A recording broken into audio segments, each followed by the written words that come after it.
আজ আমরা আবারও রেডি শেডি হয়ে বেরিয়ে পড়লাম। আজ যাচ্ছি অটো করে। আর আমি একটা জিনিস লক্ষ্য করেছি, গাড়িতে উঠলেই আমার কেমন যেন ঘুম পায়, সেটা বাইক হোক বা ট্রেনে। বেশ কদিন ধরে রোজ বৃষ্টি পড়ছে, সব সময় আকাশটা মেঘে ঢাকা থাকে। আজ চলে এসেছি একটা দারুণ জায়গায়। রাস্তাটা অনেকটা ঢালু আর স্যাঁতসেঁতে। আমার নামার সময় বারবার মনে হচ্ছিল এই বুঝি স্লিপ করে সোজা জলে গিয়ে পড়লাম। বর্ষায় নদীটা বেশ জলে ভরে গেছে। নদী কি আর শুকনো থাকলে ভালো লাগে বলো? তারপর এখান থেকে দু একটা ফটো তুলে নিলাম।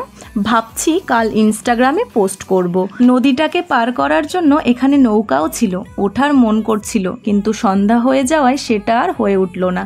ভাবছি অন্য একদিন হাতে সময় নিয়ে এসে এখানে নৌকা চড়ব। আমার নৌকা চড়তে ভীষণ মজা লাগে, সাথে ভয়ও করে। আসলে সাঁতার না জানলে যা হয় আর কি। আজ আসছি।